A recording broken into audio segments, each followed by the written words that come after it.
ஹல்லேலூயா. கிறிஸ்துவுக்குள் அன்பான தேவ பிள்ளைகளுக்கு கர்த்தரின் இரட்சகருமாகிய இயேசு கிறிஸ்து நாமத்தில் என் அன்பின் வாழ்த்துக்கள். இந்த நாளிலும் நாம் ஆண்டவருடைய வார்த்தையை கேட்போம். நீதிமொழிகளின் புஸ்தகம் 15ஆம் அதிகாரம் 3ஆம் வசனம். கர்த்தரின் கண்கள் எவ்விடத்திலும் இருந்து நல்லோரையும் தீயோரையும் நோக்கி பார்க்கிறது. ஹல்லேலூயா. கர்த்தரின் கண்கள் எவ்விடத்திலிருந்தும் நல்லோரையும் தீயோரையும் நோக்கி பார்க்கிறோம். ஆண்டவராகிய இயேசு கிறிஸ்துவின் கண்கள் எவ்விடத்திலிருந்தோ இல்ல எவ்விடத்திலும் இருந்து நல்லோரையும் ஆமா நல்லவனையும் நோக்கி பார்க்கிறாரு, தீயவனையும் கெட்டவனையும் துன்மார்க்கனையும் நோக்கி பார்க்கிறார். ஹல்லேலூயா. ஏன் நோக்கி பார்க்கிறார் நமக்கு தெரியணும் இல்ல. ஆனா மனுஷன் என்ன சொல்லுகிறான்? சங்கீதம் 94 சங்கீதம் 7ஆம் வசனத்தை வாசிக்கும் போது கர்த்தர் பாரார், யாக்கோவின் தேவன் கவனியார் என்று கர்த்தர் பாரார் என்று ஜனங்கள் சொல்லுகிறார்கள். ஹல்லேலூயா. கர்த்தர் பார்க்க மாட்டார், கர்த்தர் கவனிக்க மாட்டார் என்று நாம் எல்லாம் சொல்லி கொண்டிருக்கிறோம். ஹல்லேலூயா. பூனை கண்ணை மூடிக்குமா? அது பூனை சொல்லிச்சா சொல்லலையா? ஒரு பழமொழி. பூனை கண்ணை முடிச்சிட்டு உலகம் என்ன ஆயிடுச்சுன்னு சொல்லுமா? இருட்டாயிடுச்சுன்னு சொல்லுமா? அது எங்க சொல்லிச்சதோ அதெல்லாம் தெரியாது, கேள்வி கேட்காதீங்க. அதே மாதிரி நாமும் ஆண்டவர் பாரா, கர்த்தர் பாரா, அவர் கவனியார் என்று சொல்லுகிறோம். ஹல்லேலூயா. பாருங்க, ஏசாயா சொல்லும் போது 49 ஏசாயா 49 14ஆம் வசனம். சீயோனோ தேவனுடைய ஜனங்களோ கர்த்தர் என்னை கைவிட்டார், ஆண்டவர் என்னை மறந்தார் என்று சொல்லுகிறாள். ஸ்ரீயானவள் தன் கர்ப்பத்தின் பிள்ளைக்கு இறங்காமல் தன் பாலகனை மறப்பாளோ? அவர்கள் மறந்தாலும் நான் உன்னை மறப்பதில்லை. இதோ இதோ என் உள்ளங்கைகளில் உன்னை வரைந்திருக்கிறேன். உன்னுடைய மதில்கள் எப்பொழுதும் சீயோனோ கர்த்தர் என்னை கைவிட்டார், ஆண்டவர் என்னை மறந்தார் என்று சொல்லுகிறார். ஹல்லேலூயா. தேவனுடைய பிள்ளைகள் எல்லாம் சொல்றாங்களாம், அதை ஏசாயா சொல்லுகிறார். ஆண்டவர் என்ன செய்யார்? கைவிட்டார், மறந்தார். ஹல்லேலூயா. நமக்கு ஒன்றுதான், ஜெபம் பண்ண மாட்டோம், வேதம் வாசிக்க மாட்டோம், நன்மையான ஒரு காரியமும் செய்ய மாட்டோம், பரிசுத்தமா ஜீவிக்க மாட்டோம். ஆனா நம்முடைய எதிர்பார்ப்பு ஒண்ணுதான். என்ன எதிர்பார்ப்பு? சுகபோகமா வாழணும். ஹல்லேலூயா. அது ஒண்ணுதான். கிறிஸ்தவர்களுடைய நோக்கம் ஒண்ணுதான், சுகபோக வாழ். அதனாலதான் எங்க சீயோன் என்ன சொல்லுகிறார்? கர்த்தர் என்னை மறந்தார், கர்த்தர் என்னை கைவிட்டார். ஹல்லேலூயா. நான் எவ்வளவு நாளா ஜெபம் பண்றேன், பக்கத்துல இருக்க 4 கிரவுண்டை இன்னும் வாங்கவும் முடியல, அதுல பெரிய பங்களா கட்டலான்னு நினைக்கிறேன், அதுவும் கட்ட முடியல. இதே மாதிரி ஆளுக்கு ஒவ்வொரு என்ன வச்சிருக்காங்க, எண்ணங்களை வச்சிருக்கிறார். அதனாலதான் கர்த்தர் எவ்விடத்திலும் இருந்து நல்லோரையும் ஆமா நம்முடைய உள்ளத்துல இருக்க எல்லா நினைவுகளையும் ஆண்டவர் நோக்கி பார்க்கிறார். பாருங்க, சங்கீதம் 139ஆம் சங்கீதம் 7ஆம் வசனத்திலிருந்து நம்ம 1-2 வசனம் வாசிக்கலாம். உம்முடைய ஆவிக்கு மறைவாக எங்கே போவேன்? உம்முடைய சமூகத்தை விட்டு எங்கே ஓடுவேன்? நான் வானத்துக்கு ஏறினாலும் நீர் அங்கே இருக்கிறீர், நான் பாதாளத்தில் படுக்கை போட்டாலும் நீர் அங்கேயும் இருக்கிறீர். போதும் போதும். ஹல்லேலூயா. தாவீது சொல்லுகிறார், நான் வானத்துக்கு ஏறினாலும் நான் பாதாளத்திலே படுக்கை போட்டாலும் அப்ப வானத்துக்கு ஏறினாலும் நம்ம ஆண்டவருடைய கண்ணுக்கு என்ன செய்ய முடியாது, தப்ப முடியாது. பாதாளத்திலே படுக்கை போட்டாலும் அங்கேயும் போய் தப்ப முடியாது. அல்ல சில சொல்லுவாங்க, பரவாயில்ல நரகத்துக்கு போனாலும் பரவாயில்ல, அங்க போனாலும் ஆண்டவருடைய கண் வந்து என்ன செய்யாது, விடவே விடா. எங்க போனாலும் சரி, எந்த இடத்திலே நீ போனாலும் சரி, ஆண்டுடைய கண்கள் உன்னை விடாது. சரி, ஏன் இங்க எல்லாம் போனாலும் விடாம ஏன் தேடி கொண்டிருக்கிறார் என்று எரேமியா சொல்லுகிறார். 32ஆம் அதிகாரம் 19ஆம் வசனத்திலே, யோசனையிலே பெரியவரும் செயலிலே வல்லவருமாக இருக்கிறேன், அவன் அவனுடைய வழிக்கு தக்கதாகவும் அவன் அவனுடைய கிரியைகளின் பலனுக்கு தக்கதாகவும் அளிக்கும்படி உம்முடைய கண்கள் மனுபுத்தருடைய எல்லா வழிகளின் மேலும் நோக்கமாயிருக்கு. அப்ப சுருக்க சொல்ல போனா நம்முடைய கிரியைக்கு தக்க பலனை கொடுக்கணும்னு சொல்லி ஆண்டுடைய கண்கள் எப்பொழுதும் நம்ம மேல எப்படி இருக்குது, நோக்கமாய் இருக்கிறது. ஹல்லேலூயா. இதோ சீக்கிரமாய் வருகிறேன், அவனுடைய கிரியைக்கு தக்கதாக நான் அளிக்கும் பலன். அப்போ நமக்கு பலன் கொடுக்க வேண்டும். நமக்கு என்ன கொடுக்க வேண்டும்? நம்ம 30 வருஷம் 40 வருஷம் 50 வருஷம் சண்டேஸ் கிளாஸ் முதல் கொண்டு வசனங்களை படிக்கிறது, மனப்பாடம் பண்றது, ஜெபிக்கிறது, துதிக்கிறது, ஆராதிக்கிறது, டான்ஸ் புரோகிராம் எல்லாம் செய்து கொண்டு வருகிறோம். ஹல்லேலூயா. அப்ப இதுக்கெல்லாம் என்ன கொடுக்கணும்? பலன் கொடுக்கணும்.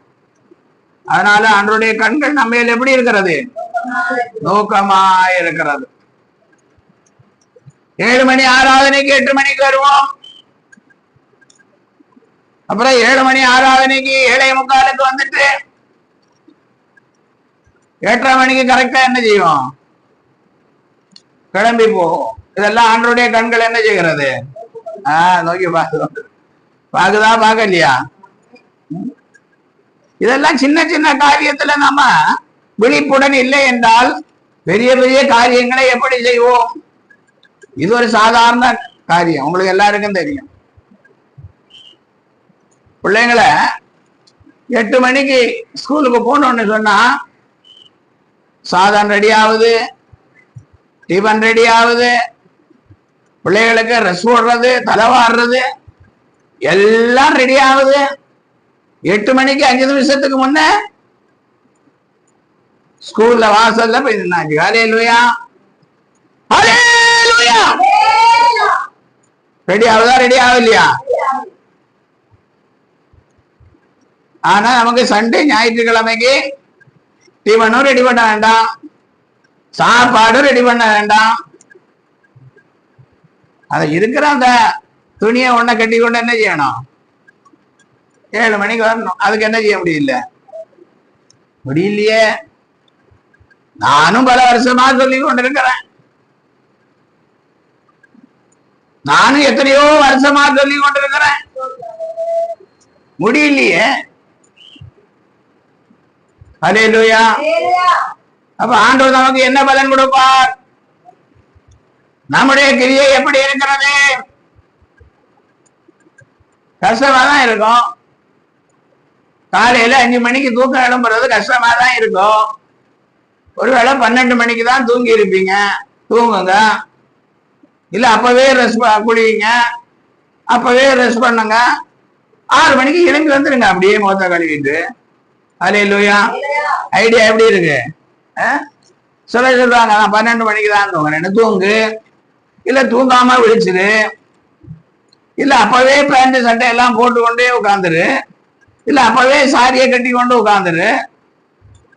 அதெல்லாம் நமக்கு கணக்கே கிடையாது. நீ 7 மணிக்கு வந்தியா, 6:55க்கு வந்தியா, அதுதான் கிரியை. ஹல்லேலூயா. அதுக்குதான் பலன் வேணும். 6:55க்கு வந்தாதான் உனக்கு பரிசு கிடைக்கும். ஹல்லேலூயா. அப்பதான் நீ பந்தய பொருளை பெற்றுக்கொள்ளும். இல்லைன்னா முடியாது. அதனாலதான் கர்த்தருடைய கண்கள் எவ்விடத்தும் இருந்து நல்லோரையும் தீயோரையும் நோக்கி கொண்டிருக்கிறது. ஹல்லேலூயா. இதெல்லாம் மறந்து போக கூடாது. பைபிள்ல எழுதி வச்சிருக்கிறது எதற்கு? எல்லாம் நம்ம படிக்கவும் பரிசை எழுதவும் தான். ஹல்லேலூயா. இங்க பரிசை வச்சாச்சா பரிசை எழுதுறதுக்கு அன்னைக்கு வர மாட்டீங்க. ஊர்ல உள்ள பரிசை எல்லாம் எழுதுவீங்க. நான் ஏதாவது பரிசை வச்சா வர மாட்டேங்கிறீங்க. அதனால பரிசை வைக்கிறதையும் நான் என்ன பண்ணிட்டேன்? விட்டுட்டேன். ஹல்லேலூயா. எல்லாம் பரலோகத்துல போய் பார்க்கலான்னு விட்டுட்டேன். இந்த வார்த்தைகளை கேட்கிற தேவஜனங்களே, உங்களுடைய ஆராதனை ஒழுங்கு எப்படி இருக்கிறது? ஆண்டவராகிய இயேசு கிறிஸ்துவை ஆவியோடு உண்மையோடு ஆராதிக்கும்படிக்கு எத்தனை மணிக்கு வருகிறாய்? இதை கர்த்தர் பார்த்து கொண்டிருக்கிறார். ஹல்லேலூயா. பாருங்க, சங்கீதம் 14 சங்கீதம் 2ஆம் வசனம். தேவனை தேடுகிற உணர்வுள்ளவன் உண்டோ என்று பார்க்க கர்த்தர் பரலோகத்திலிருந்து மனுபுத்திரரை கண்ணோக்கினார். ஹல்லேலூயா. தேவனை தேடுகிற உணர்வு உள்ளவன் உண்டோ என்று, தேவனை தேடுகிற உண்டோ என்று பார்க்கிறார். ஹல்லேலூயா. தேவனை தேடுகிற உணர்வு உள்ளவன் உண்டோ என்று பார்க்கிறார். ஹல்லேலூயா. எல்லாரையும் பார்க்கிறார். பேரு மட்டும் நல்ல நல்ல பேரா வச்சிருக்கிறோம். ஹல்லேலூயா. பேரு மட்டும் நல்ல நல்ல பேரா இருக்குது. நம்ம பேர் எப்படி இருக்கு? நம்ம பேர் எப்படி இருக்கு? ஆமா, எல்லாம் நல்ல நல்ல பேரா தேடி, குழந்தை பிறங்கியதுக்கு முன்னே தேடி கண்டுபிடிச்சு எல்லாம். இப்ப எல்லாம் குழந்தை பிறந்த 5 நிமிஷத்துல பேரெல்லாம் கொடுத்தா. இப்ப பாஸ்டர் எல்லாம் தேடி உட்கார்ந்து இருக்கிற வேலை எல்லாம் கிடையாது. ஹல்லேலூயா. ஆண்டவர் இங்க என்ன செய்கிறார்? தேவனை தேடுகிற உணர்வு உள்ளவன் உண்டோ என்று பார்க்க பரலோகத்திலிருந்து கண்ணோக்கினார். ஹல்லேலூயா. அப்ப தேவனை தேடுகிற உணர்வு உள்ளவர்களுக்கு என்ன கொடுப்பார்? பரிசு கொடுப்பார். ஹல்லேலூயா. அதனை பார்க்கிறார். சும்மா பார்த்து என்ன பிரயோஜனம்? அப்ப தேவனை தேடுகிற உணர்வுள்ளவர்களை கர்த்தர் பார்க்கிறார். தேவனை தேடுகிற உணர்வு உள்ளவர்களை கர்த்தர் என்ன செய்கிறார்? அப்ப நமக்கு எத்தனை பேருக்கு அந்த உணர்வு இருக்குது? எத்தனை பேரு தேவனை தேடுகிற உணர்வு? ஹல்லேலூயா. தேடணும், ஆண்டவரை தேடணும். ஜபத்தின் மூலம் ஆண்டவரை தேடணும். வேதத்தை வாசிப்பதன் மூலம் ஆண்டவரை தேடணும். ஆவியோடு உண்மையோடு ஆராதிப்பதன் மூலம் ஆண்டவரை தேடணும். நமக்கு கிடைக்கிற வருமானத்தின் பங்கை ஆண்டவருக்கு கொடுப்பதன் மூலம் ஆண்டவரை என்ன செய்யணும்? தேடணும். இப்ப நீங்க தேட தொடங்கும் போது இது எப்படி எப்படி எல்லாம் தேடணும்னு ஆண்டவரே நமக்கு சொல்லுவார். ஹல்லேலூயா. அதனால ஒவ்வொருடைய இருதயத்தையும் ஆண்டவர் பார்ப்பார். யாரெல்லாம் தேடுறாங்க? இதெல்லாம் பேசுறாரே பாஸ்டர் நெல்சன், இவருக்கு உணர்வு இருக்கா என்று என்னையும் பார்க்கிறார். ஹல்லேலூயா. யாரும் தப்பிக்க முடியாது, யாரும் ரெக்கமெண்டேஷன் பண்ண முடியாது, யாரும் லஞ்சம் கொடுக்க முடியாது. ஆண்டவருக்கு முன்ன யாரும் என்ன செய்ய முடியாது? ஒன்னும் பண்ண முடியாது. கிரியைக்கு தக்க பலன் தான். நம்முடைய கிரியை எப்படி இருக்கிறது? நான் எவ்வளவோ கஷ்டப்பட்டேன் பாஸ்டர். பிள்ளைங்களை படிக்க வைக்கிறதுக்கு எவ்வளவோ கஷ்டப்பட்டேன். பிள்ளைகளை கல்யாணம் பண்ணி கொடுக்கிறதுக்கு எவ்வளவோ கஷ்டப்பட்டேன். இதெல்லாம் செய்ய வேண்டியதுதான். நான் மனுஷனா பிறந்ததுனால செஞ்சுதான் ஆகணும். அப்ப இதுக்கு என்ன பலன் கிடைக்கும்? இது மட்டும் செஞ்சா நமக்கு என்ன பலன் கிடைக்கும்? ஒரு பலனும் கிடைக்கும். இது உலகத்தார் எல்லாரும் செய்கிற காரியம்தான். அல்லேலூயா. உலகத்தார் எல்லாரும் இதை செய்கிறார்கள். தங்களுடைய பிள்ளைகளை நேசிக்கிறார்கள், தங்களுடைய பிள்ளைகளுடைய வருங்காலம் நல்லா இருக்கும் என்று விரும்புகிறார்கள். அல்லேலூயா. இது உலகத்தார் எல்லாம் செய்யறத நாமும் செய்யறோம். அதனால இதை செஞ்சேன், அதனால ஜபத்தை விட்டேன், ஆலயத்தை விட்டேன், வேத வாசிக்கிறதை விட்டேன்னு சொன்னா நமக்கு என்ன பலன் கிடைக்கும்? 0 பலன் கிடைக்கும். அல்லேலூயா. அப்ப நாம ஒவ்வொன்னு கிரியைக்கும் 0 0 0 0 0 0ன்னு பலன் கிடைத்து கொண்டே இருக்கு. இயேசுநாதர் வரும்போது நமக்கு நம்ம கையில என்ன வச்சுட்டு இருப்போம்? நிறைய 0 வச்சு கொண்டு இருப்போம். நித்திய ஜீவன் ஜெபத்தை சேர்ந்தவர்கள் உண்மையிலே நாம் என்ன வச்சு கொண்டிருப்போம்? நிறைய 0 வச்சு கொண்டு உட்கார்ந்துருப்போம். அல்லேலூயா. அப்ப அதுக்கு என்ன பலன் கிடைக்கும்? 0க்கு என்ன பரிசு கிடைக்கும்? 0க்கு எவ்வளவு ரூபா கிடைக்கும்? கிடைக்குமா கிடைக்காதா? கிடைக்காது. தெரியுது இல்ல எல்லாருக்கும்.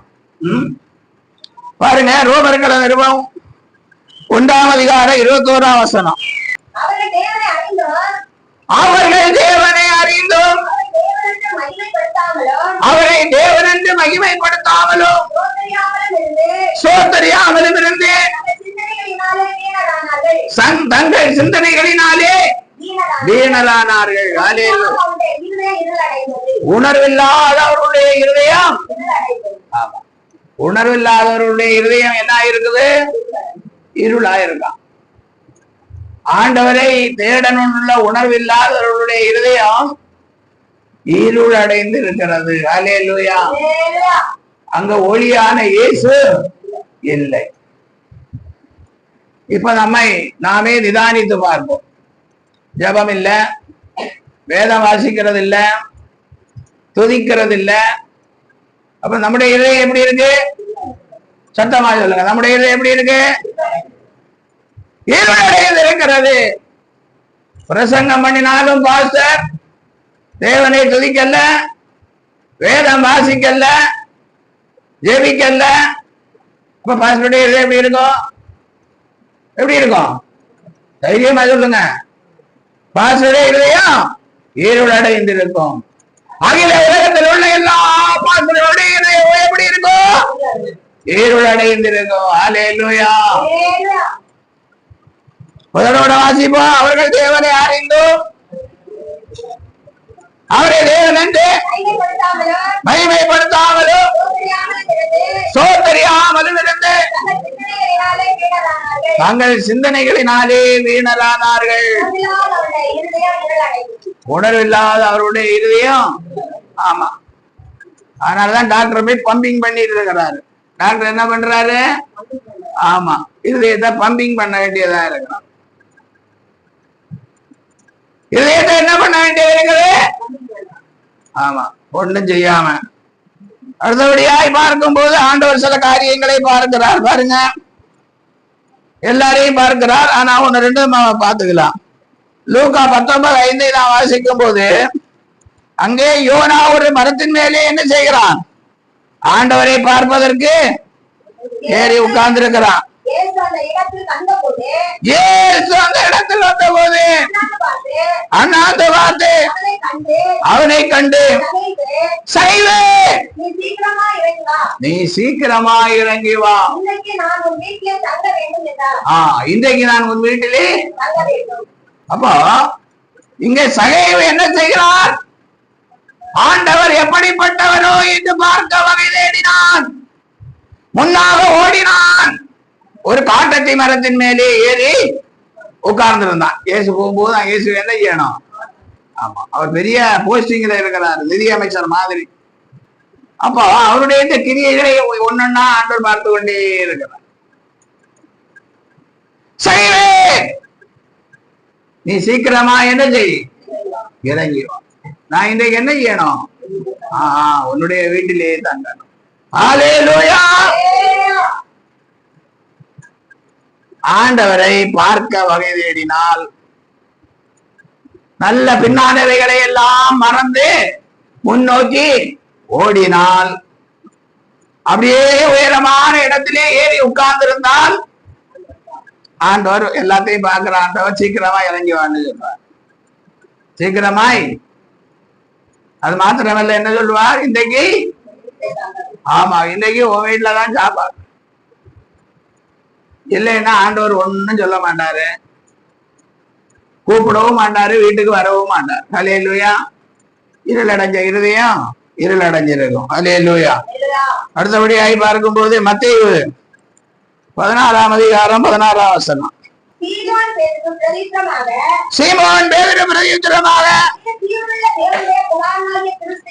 நீ ஜீவனுள்ள தேவனுடைய குமாரனாகிய இயேசு அவனை நோக்கி, யோனாவின் குமாரனாகிய சீமோனே, நீ பாக்கியவான்.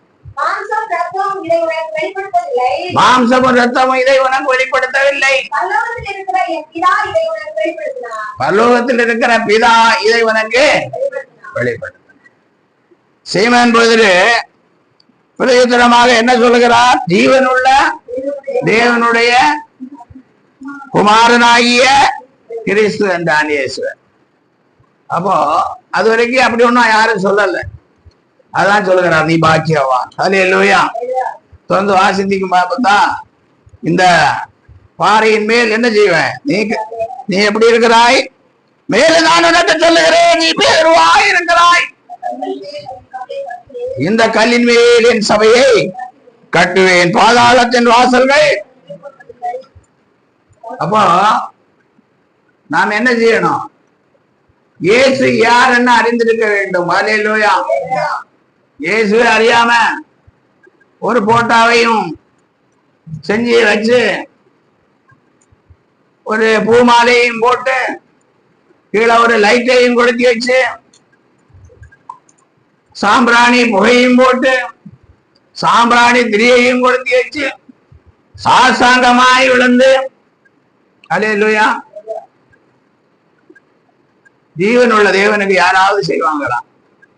நம்ம ஜீவனோடு இருக்கிற நமக்கு யாராவது, நம்ம கிறிஸ்தவங்க யாரும் யாருக்கு எதுவும் செய்யறது இல்ல. நம்ம ஜீவனோடு இருக்கிற நம்முடைய தகப்பன்மாருக்கோ நம்முடைய பிள்ளைகளுக்கோ பெரிய போட்டாவை செஞ்சு இதெல்லாம் பண்ணுவோமா? அப்ப ஏன் ஜீவனுள்ள தேவனுக்கு நீங்க இதெல்லாம் பண்றீங்க? கேட்டுக் கொண்டிருக்கிற தேவனுடைய பிள்ளைகளே, நீங்க இயேசுக்கு ஏன் லைட் கொடுத்து வைக்கிறீர்கள்? சாம்பிராணி திரி கொடுத்து வைக்கிறீங்க, பூ போடுறீங்க. ஜீவனுள்ள தேவனுக்கு அவரை ஜீவனுள்ளவர் என்று நினைக்கிறீர்களா, மரித்து போனவர் என்று நினைக்கிறீர்களா? ஹல்லேலூயா. ஆனா இங்கே பேதுரு சொல்லுகிறான், நீ ஜீவனுள்ள தேவனாகிய கிறிஸ்து என்று. ஹல்லேலூயா. எப்பவுமே இயேசு நமக்கு ஜீவன் உள்ளவர் தான். அவர் மாதிரி தோல் இருந்து உயிரோடு எழுந்த தேவன் பிதாவின் வலது வாரிசத்தில் நமக்காக அவருக்கு லைட்டை கொடுத்து வச்சு சாம்பிராணி திரியை கொடுத்து வைக்கிறீங்களே, வேதனையா இருக்கு. கம்ப்யூட்டர் உலகம், வேத நம்முடைய கருத்தில் இருக்கிற காலம், இன்னும் ஒண்ணும் தெரியாம சடங்காய் சாஸ்திரமாய்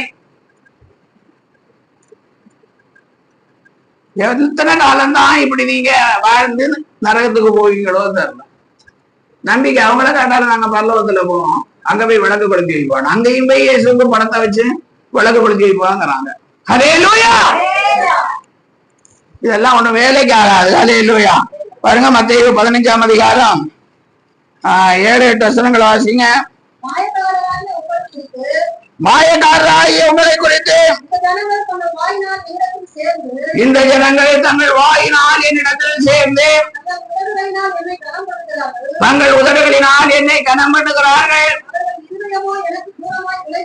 அவருடைய இருதயமோ எனக்கு தூரமாய் விலகிவிட்டார்.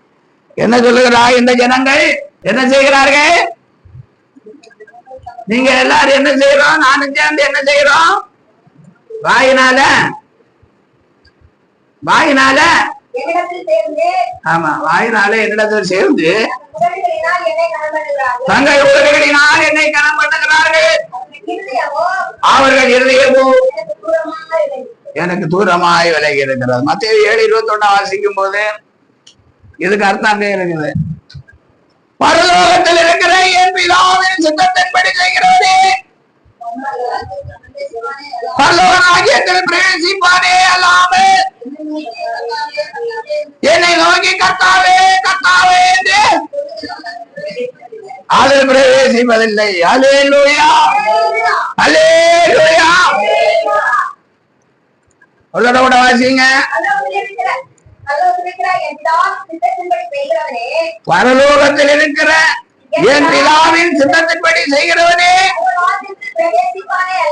பரலோக ராஜ்யத்தில் பிரவேசிப்பானே அல்லாமல் என்னை நோக்கி கர்த்தாவே கர்த்தாவே என்று சொல்லுகிறவன் அதில் பிரவேசிப்பதில்லை.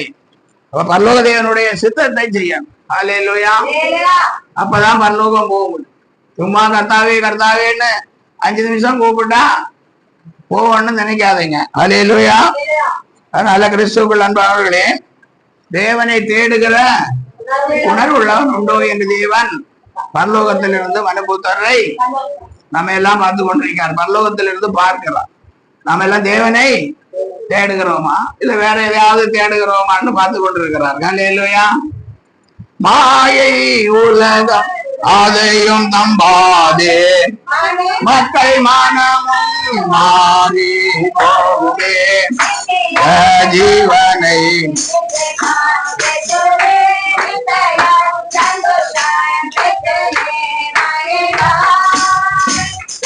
கையோடு வந்திடுவா, நம்பிக்கையோடு வந்திடுவா.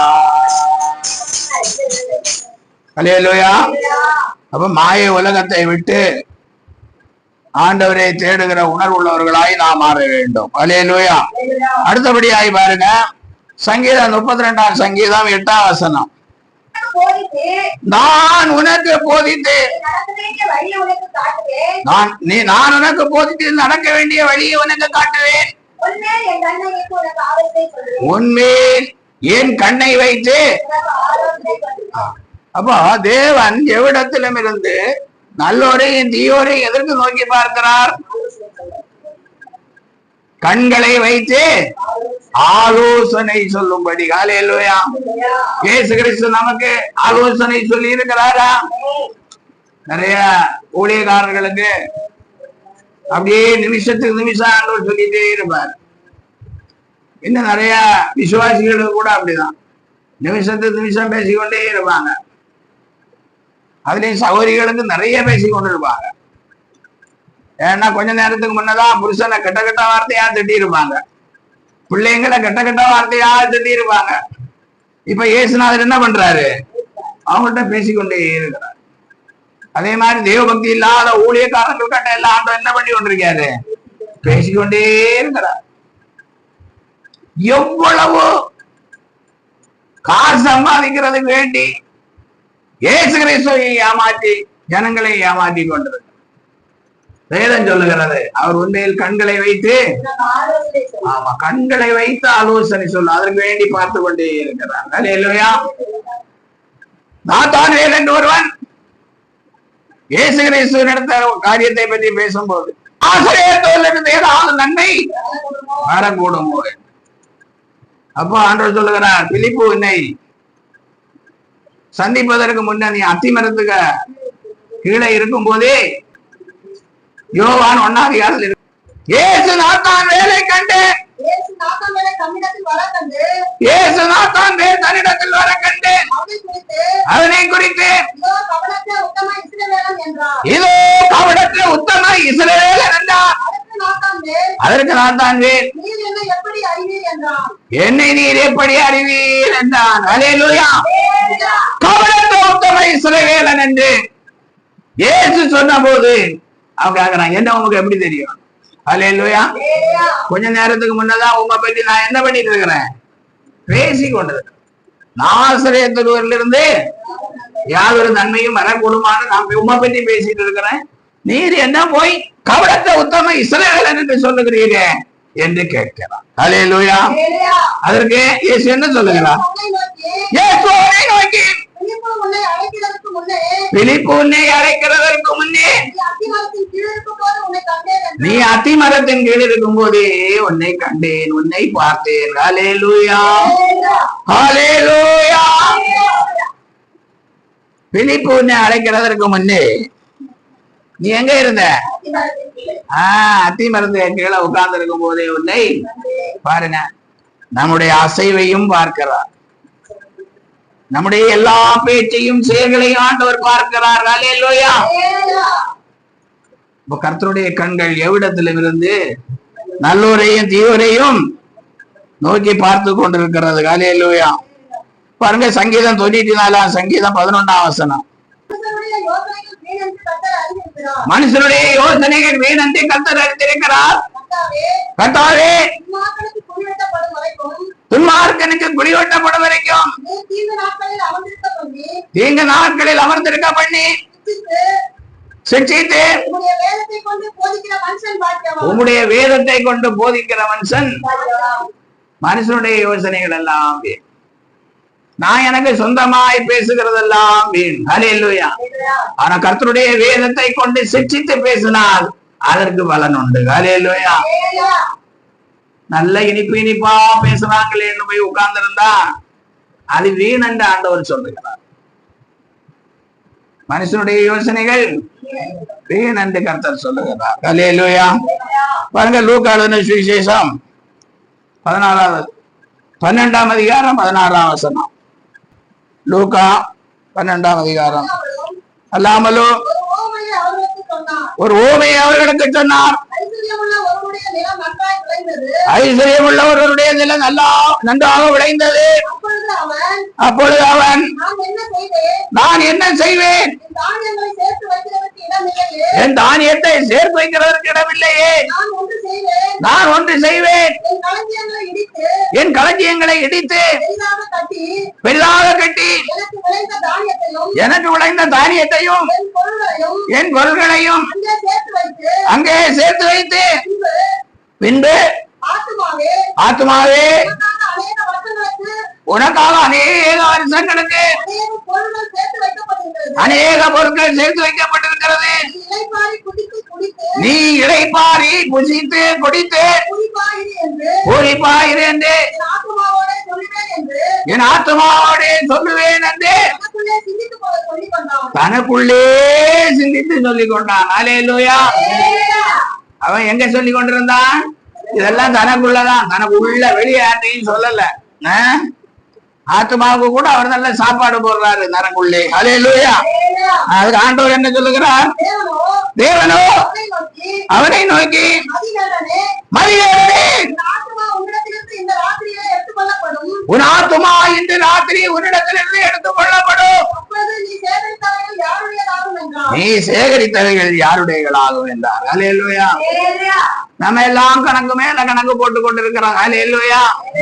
இந்த மாத சம்பளத்துல எவ்வளவு சேர்க்கணும், ஒரு வருஷம் சேர்த்தா எவ்வளவு வரும், 5 வருஷம் சேர்த்தா எவ்வளவு வரும், LICல போட்டா எவ்வளவு வரும், போஸ்ட் ஆபீஸ்ல போட்டா எவ்வளவு வரும். ஹல்லேலூயா. நம்முடைய இந்த சிந்தனையை எல்லாம் ஆண்டவர் பார்த்து கொண்டிருக்கிறார். ஹல்லேலூயா. அதான் ஆண்டவர் சொல்லுகிறார், மதிகேடனே, இப்படிப்பட்ட உலக கணக்கு போட்டு கொண்டிருக்கிறதா ஒவ்வொருவரையும் பார்த்து ஆண்டவர் சொல்லுகிறார், மதிகேடனே, இன்று ராத்திரி உன் ஆத்துமா எடுத்துக் கொள்ளப்பட்டால் நீ சேகரித்ததெல்லாம் யாருடையவா? ஹல்லேலூயா. நம்முடைய ஆத்துமா இன்று எடுத்துக் கொள்ளப்பட்டால், நம்முடைய ஜீவன் இன்று எடுத்துக் கொள்ளப்பட்டால், நாம் இன்று மரித்தால் கணக்கு போட்டோமே இதெல்லாம் யாருடையதாகும்? ஹல்லேலூயா. அதனால தேவனுடைய பிள்ளைகளே, நாம் கர்த்தர் நமக்கு ஆலோசனை சொல்லுகிற தேவனா இருக்கிறார். ஹல்லேலூயா. கர்த்தருடைய கண்கள் சொல்லும் ஆலோசனையின்படி நாம் நடக்க வேண்டும். ஹல்லேலூயா. இல்லைன்னா ஒண்ணும் பண்ண முடியும். கர்த்தரின் ஆலோசனையை கேட்டு நடக்கும். ஆலோசனை உட்கார்ந்த உடனே எல்லாம் கிடைக்காது, நிமிஷத்துக்கு நிமிஷமும் கிடைக்காது. ஹல்லேலூயா. எப்பாவது தான் டைம் சொல்லுவார், அதை கேட்டு நடங்க. கர்த்தருக்கு ஸ்தோத்திரம். அடுத்தபடியாய் பார்க்கும் போது பாருங்க, 2 நாளாகவும் 16ஆம் அதிகாரம் 9ஆம் வசனம். நம்மை பற்றி உத்தம இதயத்தோடு இருக்கிறவர்களுக்கு நம்முடைய வல்லமையை விளங்க பண்ணும்படிக்கு கர்த்தருடைய கண்கள் பூமி எங்கும் உலாவிக் கொண்டிருக்கிறது. அல்லேலூயா. ஆண்டவருடைய வல்லமையை விளங்க செய்யும்படிக்கு. அல்லேலூயா. ஆண்டவர் வல்லமை உள்ளவராயிருக்கிறார். பெரிய வல்லமை அவரிடத்துல இருக்கிறது. அல்லேலூயா. அப்ப வல்லமையை விளங்க செய்யும்படிக்கு ஆண்டவருடைய கண்கள் பூமி எங்கும் உலாவிக் கொண்டிருக்கிறது. அல்லேலூயா. கர்த்தருடைய கண்கள் பூமி எங்கும் உலாவிக் கொண்டிருக்கிறார். அப்படியே நடந்து கொண்டிருக்கிறது. கிழக்கும் இருக்கும் வடக்கும் தெற்கும் நாலா பக்கம் கர்த்தருடைய கண்கள் என்ன செஞ்சுட்டு நம்ம தூங்குவோம், நம்ம உட்கார்ந்து டிவி பார்ப்போம், நம்ம உட்கார்ந்து கதை பேசுவோம், நம்ம எல்லாம் பண்ணி கொண்டிருப்போம். அவனுடைய கர்த்தருடைய கண்கள் என்ன செஞ்சு கொண்டிருக்கு? அங்கோட்டு இங்கோட்டு நடந்து கொண்டே இருக்கும். நமக்கு தெரியுமா? எப்பாவது சீரியல் பார்க்கும்போது கர்த்தர் நடந்து கொண்டிருந்தத பாத்தீங்களா? அல்லேலூயா. அல்லேலூயா. எப்பாவது செய்தி பார்க்கும் போது கர்த்தர் நடந்தத பாத்தீங்களா? பார்க்கலையா? ஐயோ, சீரியலுக்கும் பார்க்கல. அப்புறம் சினிமா பார்க்கும் போது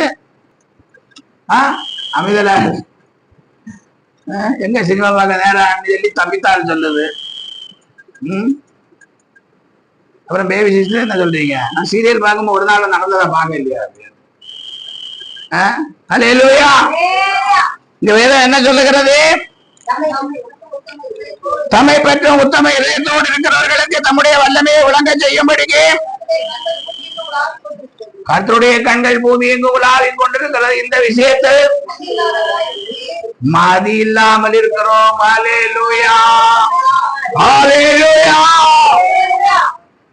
வல்லமையை விளங்க செய்யும்படி கர்த்தருடைய கண்கள் பூமி எங்கும் உலாவிக் கொண்டிருக்கும் போது, நமக்கு முன்ன உலாவிக் கொண்டிருக்கும் போது இந்த விஷயத்துல நம்ம எப்படி இருக்கிறோம்? மதி இல்லாதவர்களாய், புத்தி இல்லாதவர்களாய் இருக்கிறோம், அறிவில்லாதவர்களாய் இருக்கிறோம். அதனாலதான் உலக காரியத்துல என்ன பண்ணி கொண்டிருக்கிறோம்? ஏதோ பண்ணி கொண்டிருக்கிறோம். அல்லேலூயா. அல்லேலூயா. பாருங்க, தானியேலின் புஸ்தகம் 4ஆம் அதிகாரம் 30 இது என் வல்லமையின் பராக்கிரமத்திற்காக, என் மகிமை பிரதாபத்திற்கென்று ராஜ்யத்திற்கு அரண்மனையாக நான் கட்டினேன். மகா பாபிலோன் அல்ல என்று நேபுகாத்நேச்சர் சொன்னாங்க. அல்லேலூயா. அடுத்து என்ன நடந்தது?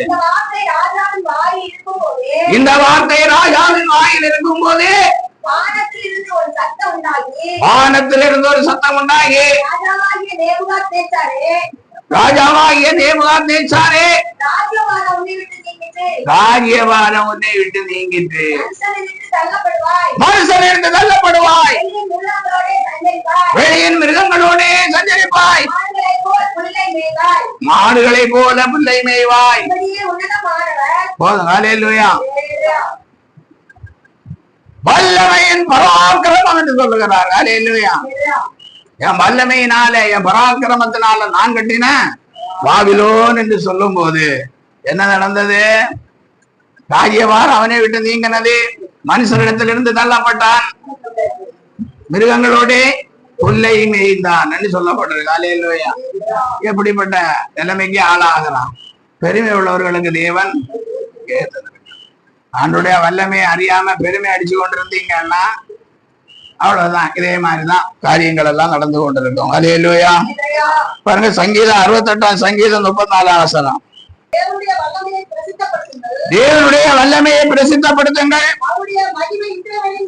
அவருடைய மகிமை இஸ்ரவேலின் மேலும், அவருடைய வல்லமை மேக மண்டலங்களிலும் உள்ளது. அல்லேலூயா. தேவனுடைய வல்லமையை நாம் பிரசித்தப்படுத்தும் போது அவருடைய மகிமை இஸ்ரவேலின் மேலும், அவருடைய வல்லமை மேக மண்டலங்களிலும் உள்ளது. அல்லேலூயா. இஸ்ரவேலே, நீ பாக்கியவான், கர்த்தரால் ரட்சிக்கப்பட்ட ஜனமே, உனக்கு ஒப்பானவன் யார்? அல்லேலூயா. அவருடைய மகிமை ரட்சிக்கப்பட்ட தேவ ஜனங்களாகிய நம்ம ஒவ்வொருவருக்கும் உள்ளதா இருக்கிறது. அல்லேலூயா. இவைகளை எல்லாம் நாம் மறந்து போக கூடாது. அல்லேலூயா. நிறைய காரியங்கள் இருக்கிறது வல்லமையை குறித்து. பாருங்க லூக்கா 1ஆம் அதிகாரம் 49 வாசிங்க. வல்லமை உடையவர் மகிமையானவர்களை எனக்கு செய்தார். ஹல்லேலூயா. அவருடைய நாமம் பரிசுத்தம் உள்ளது. ஹல்லேலூயா. அடுத்தபடியாய் பாருங்க சங்கீதம் 33:19. பஞ்சத்தில் அவர்களை உயிரோடே காக்கவும் கர்த்தருடைய கண் அவர்கள் மேல். ஆமா, பஞ்சத்துல நம்ம என்ன செய்யணும்? உயிரோடே காக்கணும். ஹல்லேலூயா. எவ்வளவு நாள் நாம் சாப்பிடாம இருந்துக்கிறோம், எவ்வளவு நாள் பஞ்சத்திலே நாம் இருந்திருக்கிறோம். ஹல்லேலூயா. இருந்திருக்கிறோமா? இருக்க இல்லையா? சிலர் இருந்திருக்கலாம், சிலர் இருந்திருக்க மாட்டோம். ஊரை விட்டு சென்னைக்கு வந்தவங்க எல்லாம் தான் கொஞ்சம் பேரு எப்படி இருந்திருப்பாங்க? நல்ல கஷ்டத்துல இருந்திருப்பாங்க. அதே மாதிரி விசுவாச ஊழியம் செய்ய தொடங்கினவங்க எல்லாம் கஷ்டத்துல இருந்திருப்பாங்க, பஞ்சத்துல எல்லாம் இருந்திருப்பாங்க. ஹல்லேலூயா. நான் அப்படி எல்லாம் இருந்திருக்கிறேன். ஹல்லேலூயா. ஆனா வேதம் என்ன சொல்லுகிறது? பஞ்சத்தில் அவர்களை உயிரோடே காக்கவும். ஆமா, அப்ப நம்ம செத்து போகாதபடிக்கு பஞ்ச நாட்களிலேயும் உணவில்லாத நேரத்திலும் கூட கர்த்தர் நம்ம என்ன செஞ்சிருக்காரு? பாதுகாத்திருக்கிறார். ஹல்லேலூயா. அது எதனால? அவருடைய கண்கள் நம்மேல் நோக்கமாய் இருந்ததுனால. ஹல்லேலூயா. அதனால கிறிஸ்துவுக்குள் அன்பானவர்களே, இப்படிப்பட்ட வசனங்களை நாம் வாசித்து தேவநாமத்தை மகிமைப்படுத்தணும். ஹல்லேலூயா. எலியா பஞ்ச காலத்திலே சாரி பார்த்து ஊருக்கு போறார். அந்த 50 இடத்துல என்ன சொல்லுகிறார்? கொஞ்சம் குடிக்க தண்ணீர் வேண்டும் என்று சொல்லுகிறார். அந்த தண்ணி எடுக்க போகும்போது சின்ன அடையும் செய்துவான்னா. அப்போ அம்மா சொல்லு, ஒரு பிடி மாவும் கொஞ்சம் எண்ணெய் இருக்கு, என்ன இருந்தாலும் சரி நீ எனக்கு ஒரு அடையன்னு செஞ்சுவான். அப்புறம் அவளும் அவனும் அவள் வீட்டாரும் பஞ்சகாலம் தீரியது வரைக்கும் என்ன பண்ணாங்க? தீரும்படி பானையில் மாவு குறையவும் இல்லை, கலசத்தில் எண்ணெய் தீர்ந்து போகவும் இல்லை. 1 ராஜாக்களின் புஸ்தகம் 19ஆம் அதிகாரம் 19ஆம் வருஷத்துல எலியா ஒரு சூறைச்சடியிலே நிறுத்து கொண்டு படுத்து கொண்டு என்ன செய்கிறார்? போதுமாண்டவரே என் ஜீவனை. அப்பொழுது ஒரு தூதன் என்ன செய்கிறான்? கலசத்தில் ஒரு பாத்திரத்தில் தண்ணீரும் தழலில் சிடப்பட்ட அடையும் எடுத்து கொண்டு வரான். ஹல்லேலூயா. அவரை தட்டி எழுப்பி எழுந்திரு போஜனம் பண்ண. அப்ப கர்த்தருடைய கண்கள் பஞ்சத்துல யார் இருந்தார்களோ இருக்கிறார்களோ, ஊழியக்காரனாலும் சரி விசுவாசியானாலும் சரி, அங்க நோக்கமாய் இருப்பார். ஹல்லேலூயா. எலியா விதவை மேலே நோக்கமாய் இருந்தார். இங்கே எலியா மேல் எப்படி இருக்கிறார்? போதுமாண்டவரே என் ஜீவனை எடுத்துக்கொள்ளும் அப்படி சொன்ன போது தேவதூதன் என்ன பறந்து வருகிறான். ஹல்லேலூயா. அவன் ஒரு பாத்திரத்தில் தண்ணீரும் தழலில் சுடப்பட்ட கொண்டு வந்தது மாத்திரமல்ல, தட்டி எழுப்பி எழுந்துரு போஜனம் என்ன, நீ போக வேண்டிய தூரம். ஹல்லேலூயா. இதே மாதிரி கர்த்தருடைய கண்கள் பஞ்சத்திலே நம்மை உயிரோடே காக்கும்படிக்கு என்ன பண்ணி கொண்டிருக்கிறது? நோக்கமாக இருக்கிறது. அடுத்தபடியா எபிரேயர் 4:13 வாசிக்கும் போது, அவருடைய பார்வைக்கு மறைவான சிருஷ்டி ஒன்றுமில்லை, சகலமும் அவருடைய கண்களுக்கு முன்பாக நிர்வாணமாயும் வெளியரங்கமாயும் இருக்கிறது, அவருக்கு நாம் கணக்கு ஒப்புவிக்க வேண்டும். ஹல்லேலூயா. அப்போ இங்க என்ன சொல்லப்பட்டிருக்கிறது வேதத்திலே? அவருடைய பார்வைக்கு மறைவான சிருஷ்டி ஒன்றுமில்லை, சகலம் அவருடைய கண்களுக்கு முன்பாக நிர்வாணமாயும் வெளியரங்கமாயும் இருக்கிறது, அவருக்கே நாம். ஆமா, அப்ப அவருடைய கண்கள் மறைவாக இருப்பது ஒன்றுமில்லை, அவர் சகலத்தையும் நியாயம் தீர்க்கிற தேவனாயிருக்கிறார். ஹல்லேலூயா. 2 பேதுரு 3ஆம் அதிகாரம் 7ஆம் வசனம். இப்பொழுது இருக்கிற வானங்களும் பூமியும் இந்த வார்த்தையினாலே, அந்த வார்த்தையினாலே அக்கினிக்கு இரையாக வைக்கப்பட்டு தேவ பக்தி இல்லாதவர்கள் நியாயம் தீர்க்கப்பட்டு அழிந்து போகும் நாள் வரைக்கும். அப்ப மேலே இருக்கிற வானங்களும் கீழே இருக்கிற அந்த பூமி என்ன செய்ய போகிறது? அழிய போகிறது. எப்ப அழியும்? தேவ பக்தி இல்லாதவர்கள் நியாயம் தீர்க்கப்பட்டு அழிந்து போகும் வரைக்கும், அவர்களை அழிக்கிறது வரைக்கும் இருக்கும். மேலே இருக்கிற வானங்களும் கீழே இருக்கிற பூமி எவ்வளவு நாள் இருக்கும்? தேவ பக்தி இல்லாதவர்களை அழித்து போடும் வரைக்கும் இருக்கும். ஹல்லேலூயா. ஆனா நம்ம இதயத்துல என்ன இருக்கணும்? தேவ பக்தி இருக்கணும். ஹல்லேலூயா. அடுத்தபடியாய் பாருங்க 2:9. அதே 2 பேர் 2:9 வாசிக்கும் போது, கர்த்தர் தேவ பக்தி உள்ளவர்களை சோதனையின்றி ரட்சிக்கவும் அக்கிரமக்காரரை ஆக்கினிக்குள்ளானவர்களாக நியாய தீர்ப்பு நாளுக்கு வைக்கவும் கர்த்தர் தேவ பக்தி உள்ளவர்களை சோதனை என்று ரட்சிப்பார். அல்லேலூயா.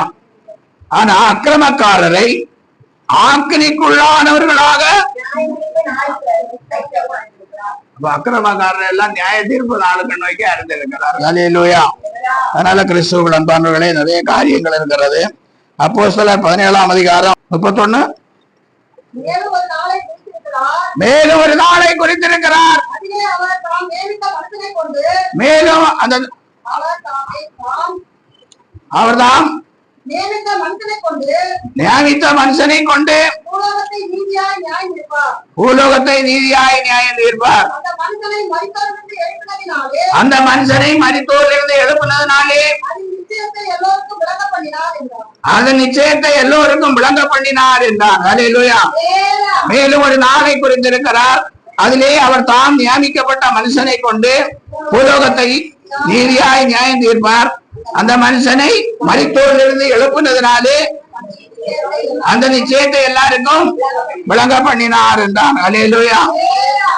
அப்போ இயேசு கிறிஸ்துவை மரித்தோரிலிருந்து உயிரோடு எழுப்பினதுனால நிச்சயமாக நியாய தீர்ப்பு உண்டு. நமக்கு நியாய தீர்ப்பு கொடுக்கும்படிக்குதான் ஆண்டவராய் இயேசு கிறிஸ்து என்று சொல்லுகிறார். சகலத்தையும் நல்லோரையும் தீயோரையும் பார்த்து கொண்டு இருக்கிறார். அல்லேலூயா. பிரசங்கி 3ஆம் அதிகாரம் 17ஆம் வசனம். சகல எண்ணங்களையும் இனி இருக்கிறபடியால் சன்மார்க்கனையும் துன்மார்க்கனையும் நியாயம் தீர்ப்பார் என்று என் உள்ளத்திலே எண்ணினேன். அல்லேலூயா. சகல எண்ணங்களையும் சகல செய்கைகளையும் நியாயம் தீர்க்கிற காலம். ஆமா, எண்ணங்களை தேவன் நியாயம் தீர்க்கிற காலம் எங்க இருக்கிறது? இனி இருக்கிறபடியினால் சன்மார்க்கனையும் துன்மார்க்கனையும் தேவன் என்ன செய்வார்? நியாயம் தீர்ப்பார். அவர் 53 சங்கீதம் 53 அவர் தம்முடைய ஜனத்தை நியாயம் தீர்க்க உயர இருக்கும் வானங்களையும் பூமியையும் கூப்பிடுவார். அல்லேலூயா. அப்போ நம்மள நியாயம் தீர்க்கிறதுக்கு ஆண்டவர் என்ன பண்றாரு? மேலே இருக்கிற வானத்தையும் கீழே இருக்கிற பூமியையும் கூப்பிடுவார். அப்ப நம்ம வீட்டுல இருக்க கதவு, கட்டளை, ஜன்னல், லைட்டு, ஃபேனு எல்லாம் வரும். அது போக வானத்துல இருந்தும் வானமும் வரும் இறங்கி. அல்லேலூயா. அதனால எந்த வழியிலையும் நம்ம என்ன செய்ய முடியாது. அதனால அடுத்த வருஷம் பாருங்க, பலியினாலே என்னோட உடன்படிக்கை பண்ணுன. பலியினாலே உடன்படிக்கை பண்ணுங்க. சோத்திர பலி செலுத்துறதுனால பரிசுத்தமாகுங்க. அப்போ நீங்க பரிசுத்தான்களாக மாறுவீங்க. நியாய தீர்ப்புக்கு தப்பி நிப்பீங்க. அல்லேலூயா. கடைசியாக பாருங்க, 119ஆம் சங்கீதம் 62ஆம் வசனம். உமது நீதியான நியாய தீர்ப்புகளின் நிமித்தம் உம்மை துதிக்கும்படி பாதிராத்திரியில் எழுந்திருப்பேன். அல்லேலூயா.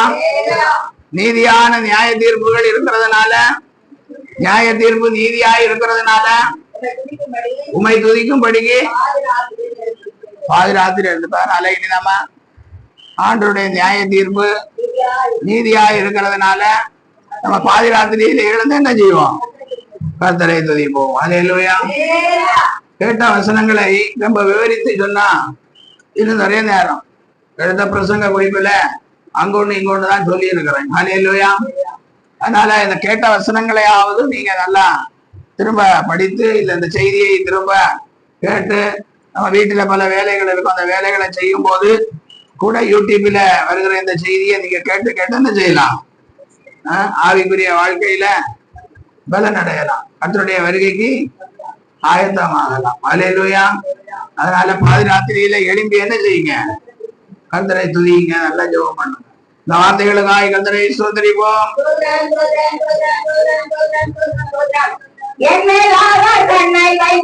ஆலோசனை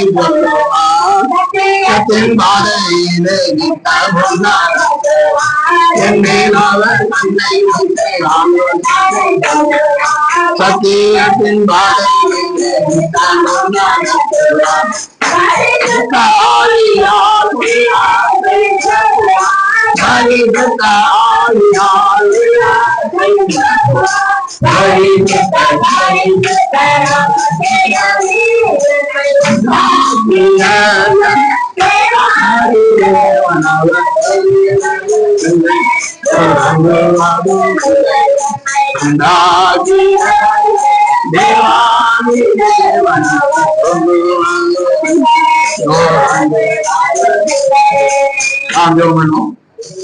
எங்களை அதிகமாக நேசிக்கிற பரலோகத்தின் தெய்வமே, உம்முடைய கண்கள் எவ்விடத்தும் இருந்து நல்லோரையும் தீவிரவரையும் நோக்கி கொண்டிருக்கிறது என்பதை செய்தியின் மூலம் அறிந்து வந்தோம். தேவனை தேடுகிற உணர்வுள்ளவன் உண்டோ என்று பரலோகத்திலிருந்து மனுபுத்தரை கண்ணோக்கி பார்க்கிற தெய்வமே, பஞ்சத்திலே எங்களை உயிரோடு காக்கும்படிக்கு ஆண்டவரே உம்முடைய கண்கள் எங்களுடைய நோக்கமாயிருக்கிறபடியா உம்முடைய வல்லமையை விளங்க செய்யும்படிக்கு உம்முடைய கண்கள் பூமி எங்கும் உலாவிக் கொண்டிருக்கிறபடியா ஆண்டவரே, இந்த உலகத்திலே அகில உலகத்திலும் இந்தியாவிலும் தமிழ்நாட்டிலும் ஆண்டவரே பல இடங்களில் தேவனுடைய பிள்ளைகளுக்கு வருவதமாய் ஆராதனைகளுக்கு வருவதமாய் எழும்புகிற எல்லா காரியங்களையும் அப்பா உடைய வல்லமையுடைய கண்கள் பார்த்து கொண்டிருக்கிறபடியா சொந்த தேவாவியானவரே உடைய நியாய தீர்ப்புகளை அறிந்து உணர்ந்து ஒவ்வொரு தேவ பிள்ளைகளும் கர்த்தருக்கு பயந்து நடுங்கி தேவபக்தியுள்ளவர்களாய் சேவிக்க கர்த்தர் உதவி செய்வீரா. ஆண்டவரே உம்முடைய பார்வைக்கு முன்பாக கண்களுக்கு முன்பாக நாங்கள் ஆண்டவரே பெருமையும் நிர்வாகமும் இருக்கிறோம் என்பதை அறிந்து ஆண்டவரே மேன்மை பாராட்டலை விட்டு பெருமை பாராட்டுதலை விட்டு கர்த்தருக்கு பயந்து நடுங்கி கர்த்தர் உதவி செய்கிறார். தேவ கிருபையிலே மனப்படவர்கள் பூரணத்தை சுதந்திரித்துக் கொள்ளும் பிள்ளைகளோடு உதவி செய்யும். கைப்பிரயாசங்களை பிள்ளைகளுக்கு ஆசீர்வாதமாக்கித்தார். அப்பத்தை தண்ணீரை பிள்ளைகளுக்கு ஆசீர்வாதமாக்கித்தார். போக்கில வரத்துல வீடுகளை கொண்டு பிள்ளைகளை பாதுகாத்து வழி நடத்துங்க. ஆண்டவரே நல்ல உணர்வு உள்ள கர்த்தரை தேடுகிற நல்ல உணர்வுள்ள உணர்வை பிள்ளைகளுக்கு தரும்படியாய் வாங்கியானவரே உங்களுடைய கருத்திலே பிள்ளைகளை ஆசீர்வதித்து ஜெபிக்கிறேன். நீர் நல்ல பிதாவே, எனாத்துமாவே கர்த்தரை ஸ்தோத்திரி, என் ஊழமையுடைய பரிசுநாமத்தை ஸ்தோத்திரி, எனாத்துமாவே கர்த்தரை ஸ்தோத்திரி, சகலோபாரங்களையும் மறவாதே, அருள் அக்கிரமங்களை எல்லாம் மன்னித்து நோய்களை எல்லாம் குணமாக்கி உன் பிராணனை அழிவுக்கு விலக்கி மீட்டு இரக்கங்களினாலும் முடிச்சுட்டு மாயை திருப்தி ஆகுகிறார். ஒடுக்கப்படுகிற யாவருக்கும் கர்த்தர் நீதியையும் நியாயத்தையும் நம்முடைய கர்த்தராகிய இயேசு கிறிஸ்துவினுடைய கிருபையும் பிதாவாகிய தேவனுடைய அன்பும் பரிசுத்த ஆவியானுடைய ஐக்கியம் நடத்தல் அபிஷேகம் ஆசீர்வாதம் அதே கேட்ட பிள்ளைகளோடும் சகல பரிசுத்தான்களோடும் நித்திய ஜீவன் ஊழியத்தோடும் ஏந்தென்றுமாயிருப்பதாக. நாட்டிலே நான் வாசம்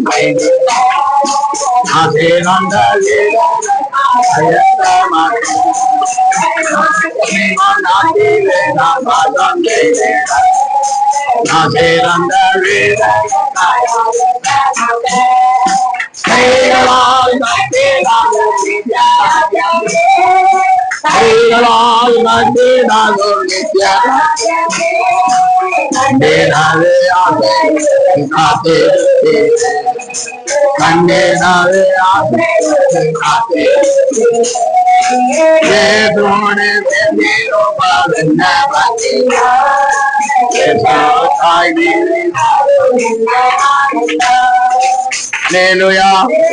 Hallelujah. Hallelujah.